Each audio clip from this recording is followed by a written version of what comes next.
nama saya Airatska Agitsa Suryadireja. Saya bersekolah di SD Negeri Kalijaga Permai, Kota Cirebon. Saya duduk di bangku kelas 6. Hari ini saya akan mengunjungi satu tempat yang menawarkan pemandangan yang mempesona. Selain itu juga mempunyai sejarah dalam penyebaran ajaran agama Islam di Indonesia, terutama di Pulau Jawa. Berada di Kota Cirebon, kota yang memiliki sejumlah wisata religi yang menarik untuk dikunjungi.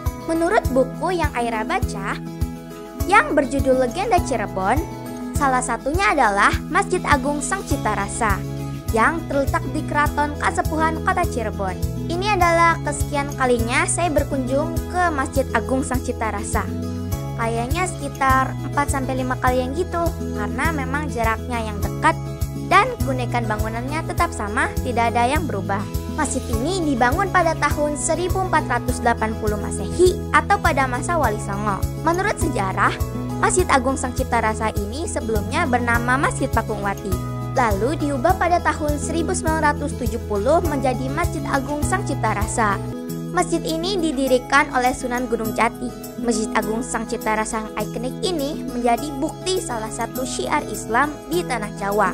Juga merupakan aktualisasi rasa cinta Sunan Gunung Jati kepada istrinya Nyimas Ratu Pakungwati. Arsitekturnya dirancang oleh Sunan Kalijaga dan Raden Sepat.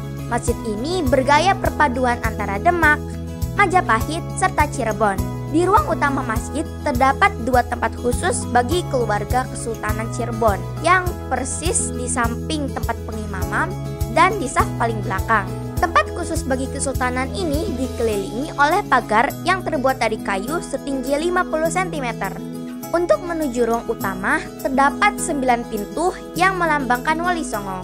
Menurut pengurus masjid, keunikan Masjid Agung Sang Cipta Rasa ini adalah sejarah. Arsitekturnya dipertahankan hingga saat ini. Hal ini dipertahankan karena filosofi dari bangunan ini akan syarat kehidupan. Saya seperti dibawa kembali ke era-era keraton. Dan tentunya, selain bisa melaksanakan ibadah sholat, saya juga bisa belajar sejarah. Karena Masjid Agung Sang Cipta Rasa ini merupakan bagian dari sejarah Republik Indonesia. Sebagai generasi penerus, kita masih harus lebih mengenal kekayaan sejarah yang dimiliki tanah air kita, dan juga harus selalu menggunakan kacamata positif untuk melihatnya. Terima kasih ya sudah menyimak pembahasan dan cerita dari Aira. Terima kasih, sampai jumpa. Dah.